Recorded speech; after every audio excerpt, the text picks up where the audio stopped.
नमस्कार दोस्तों, मेरा नाम है नवीन सिंह चौधरी। आप देख रहे हैं सीएम लर्नर्स। पिछली क्लास में हमने वैदिक काल और सिंधु घाटी सभ्यता के बारे में पढ़ लिया था। यदि आपने वो वीडियोस नहीं देखी है तो लिंक डिस्क्रिप्शन में और आई बटन में मिल जाएगा।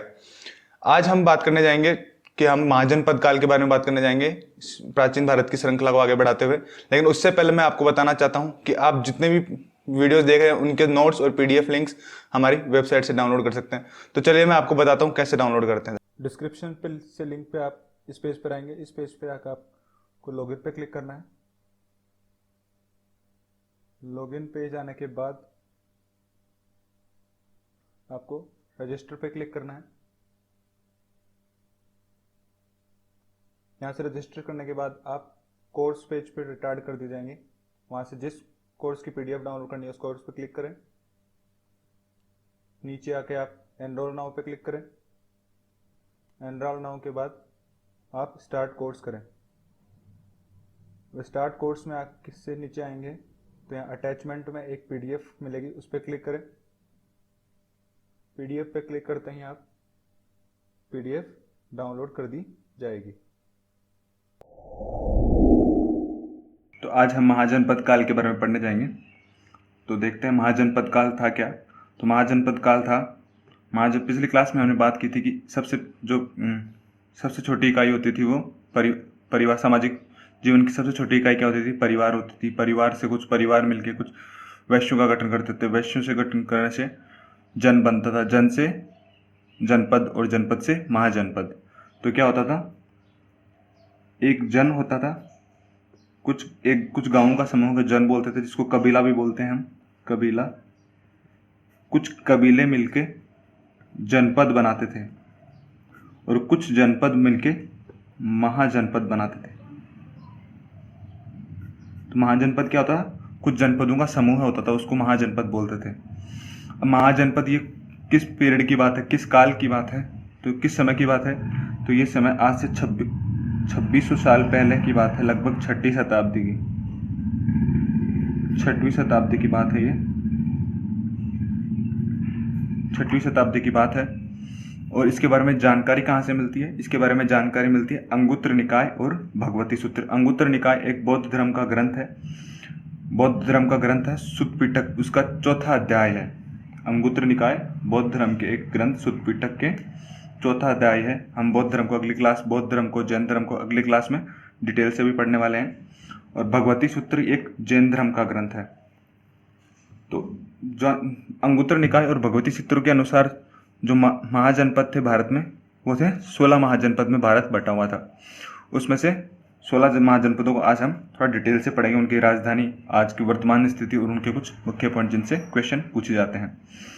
और जो 16 महाजनपद थे उनमें से कुछ जनपद राजतंत्र थे, लगभग सारे जनपद राजतंत्र थे, लेकिन 2 ऐसे जनपद थे जो गणतंत्र भी थे। 2 महाजनपद गणतंत्र भी थे और लगभग सारे राजतंत्र और गणतंत्र क्या होता है आपको पता ही होगा।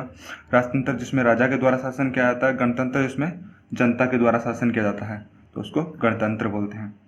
तो चलिए शुरू करते हैं, हम एक एक करके सारे पढ़ते हैं। तो इसको याद करने का तरीका मैं लास्ट में बताऊंगा, पहले हम इनको देख लेते हैं कौन कौन से जनपद हैं। तो पहला है मगध।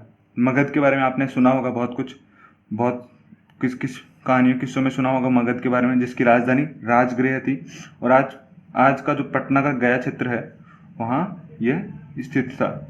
ये सबसे शक्तिशाली राज्य माना जाता था। मगध उस टाइम का सबसे शक्तिशाली राज्य माना जाता था।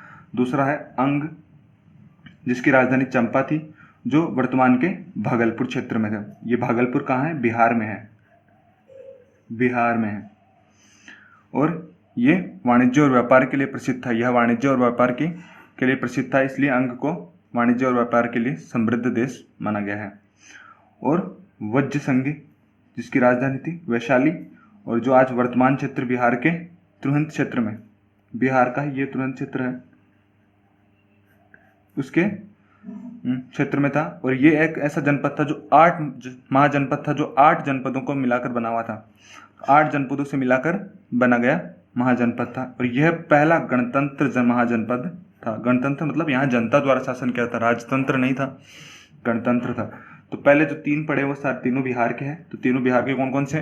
मगध, अंग और वज्जी संघ। ये याद हो गए। पहला क्या है? मगध, दूसरा क्या है? अंग, तीसरा वज्जी संघ। अब इनकी राजधानी, मगध की राजधानी राजगृह है, जो आज वर्तमान का गया और पटना का क्षेत्र है। दूसरा है अंग, जो जिसकी राजधानी चंपा और जो आज वर्तमान का क्षेत्र भागलपुर क्षेत्र, बिहार के भागलपुर क्षेत्र में स्थित है। वज्जी संघ जो वैशाली और तिरहुत क्षेत्र, वो आज बिहार में स्थित है। और इनके जो वज्जी संघ की खास बात क्या थी? ये 8 जनपदों को मिलाकर बना हुआ था और पहला गणतंत्र महाजनपद था। तो पहला गणपद, कई बार क्वेश्चन पूछ लिया था, पहला गणतंत्र महाजनपद कौन सा था? तो वो था वज्जी संघ। और ये भी पूछा जाता है कहीं कितने जनपदों को मिलाकर वज्जी संघ महाजनपद बना था? 8 जनपदों को मिलाकर। अब हम बात करते हैं, चौथा है काशी, जिसकी राजधानी थी वाराणसी और जो बनारस, यूपी बनारस के क्षेत्र में स्थित है करंटली। दूसरा है कौशल, जिसकी राजधानी श्रावती और साकेत। 2 राजधानी थी, पहले ये थी, बाद में ये थी, श्रावती और साकेत, जो आज करंट फैजाबाद यूपी में स्थित है। तीसरा है मल्ल, जिसकी राजधानी कुशीनगर थी और जो देवरिया, यूपी में स्थित देवरिया में करंटली स्थित है। और ये मल्ल किसके लिए प्रथम? बुद्ध महापरिनिर्वाण है। अब महापरिनिर्वाण क्या होता है? महापरिनिर्वाण होता है जहाँ पे बुद्ध ने समाधि ली थी या फिर जहाँ पे बुद्ध की मृत्यु हो गई थी, वो था महापरिनिर्वाण चित्र। तो कुशीनगर में हुई थी। महापरिनिर्वाण कहाँ लिया था? बुद्ध ने कुशीनगर में लिया था। और इसके बारे में हम अगली क्लास में डिटेल में भी पढ़ेंगे। मल्ल भी एक गणतंत्र राज्य था। तो जो 2 गणतंत्र राज्य थे, पहला कौन सा था? वज्जी संघ, दूसरा था मल्ल। वज्जी संघ की राजधानी वैशाली थी, मल्ल की राजधानी कुशीनगर थी। 7वें की बात करें तो वत्स कौशाम्बी, जिसकी राजधानी थी कौशाम्बी और आज का प्रयाग का जो क्षेत्र है, यूपी प्रयाग का जो क्षेत्र है, वो है वत्स। और उसकी राजधानी कौन सी थी? कौशाम्बी। इसको हम याद ऐसे भी कर सकते हैं, वत्स कौशाम्बी जाओ। तो वत्स उसकी महाजनपद हो गया, कौशाम्बी हो गई राजधानी, और इसका आज प्रेजेंट प्रयाग क्षेत्र है, उसको ऐसे याद कर सकते हैं। कुरु, इंद्रप्रस्थ, कुरु महाजनपद कुरु और इंद्रप्रस्थ, इसकी राजधानी थी इंद्रप्रस्थ। इंद्रप्रस्थ वही है जो महाभारत में चर्चित था, जहाँ पे हस्तिनापुर राज्य स्थित था, जो करंटली दिल्ली और हरियाणा के क्षेत्र में स्थित है। 9वें की बात करें तो वो था पांचाल, जिसकी राजधानी थी अहिछत्र और जो वर्तमान में रामनगर, यूपी के रामनगर में स्थित है। पंचाल की ही 5 पांडवों की पत्नी द्रौपदी पंचाल की ही निवासी थी। अब बात करते हैं सूरसेन महाजनपद, 10वें महाजनपद की, जो था सूरसेन, और वो जिसकी राजधानी मथुरा थी, वो भी यूपी में मथुरा क्षेत्र में स्थित था। चेदी शक्तिमती, चेदी महाजनपद चेदी था, जिसकी राजधानी थी शक्तिमती और ये भी यूपी में स्थित था। अब ये चेदी और शक्तिमती किस लिए प्रसिद्ध है? राजा शिशुपाल, जिसकी हत्या कृष्ण की थी, हत्या कृष्ण ने की थी। तो कई बार ये क्वेश्चन पूछा वाला, शिशुपाल जिसकी हत्या कृष्ण ने की थी, वो कौन से महाजनपद से संबंधित है? तो वो था चेदी और उसकी राजधानी क्या थी? शक्तिमती। तो ये सब यूपी में है। 8 महाजनपद जो यूपी क्षेत्र में मिले हैं, के पाए हैं। तो पहला कौन सा है? काशी, जिसकी राजधानी वाराणसी और बनारस। तो इसको याद करते हैं हम, पहले ऐसे याद करते हैं, फिर इसकी राजधानी याद करते हैं। तो पहला है काशी, दूसरा है कौशल, तीसरा मल, चौथा है वत्स, 5वां है कुरु, 6वां है पांचाल, 7वां है सूरसेन और 8वां है चेदी। तो यूपी में 8 महाजनपद मिले थे। वो कौन कौन से हैं? काशी, कौशल, मल, वत्स, कुरु, पांचाल, सूरसेन और चेदी। अब इनकी राजधानी याद करते हैं। तो काशी की राजधानी थी वाराणसी, जो करंट में बनारस में स्थित है। कौशल की राजधानी थी श्रावती और साकेत। मल की राजधानी थी कुशीनगर।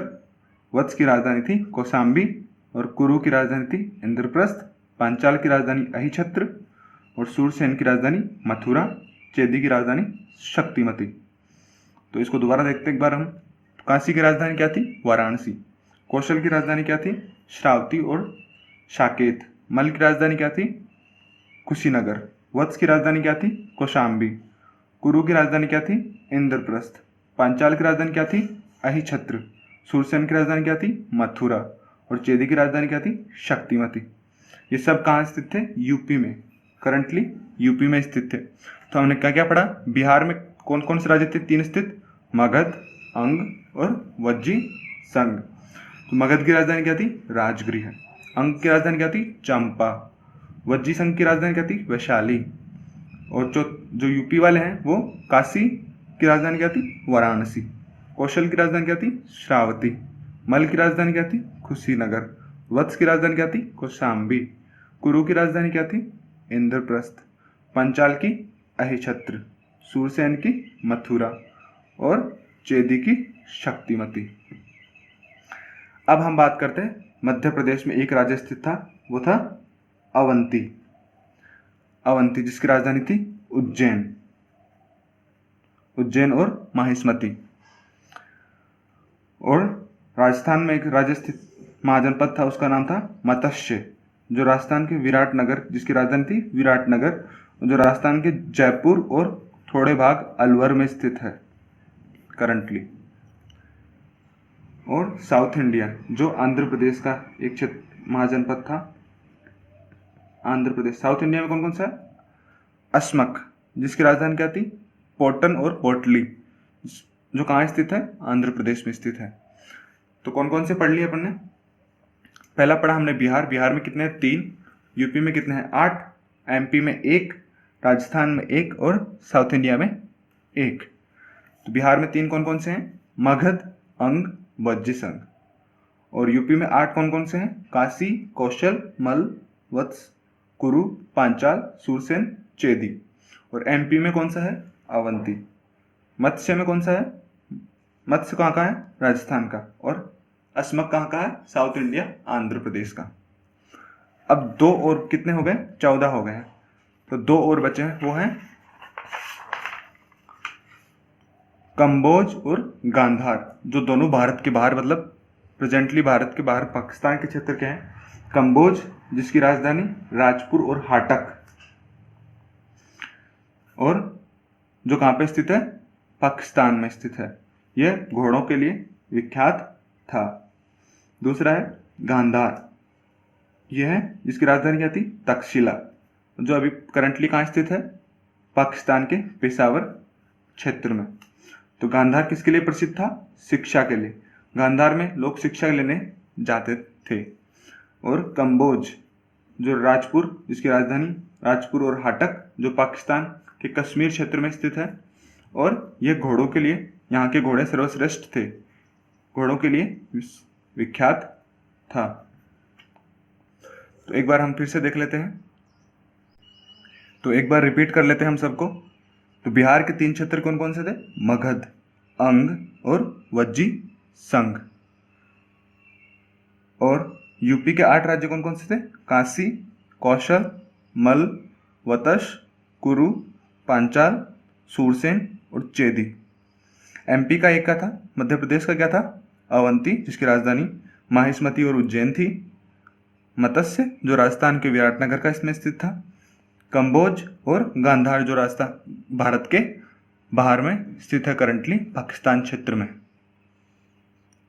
यदि आपको वीडियो अच्छी लगी तो इसको लाइक करें, शेयर करें और सब्सक्राइब करें।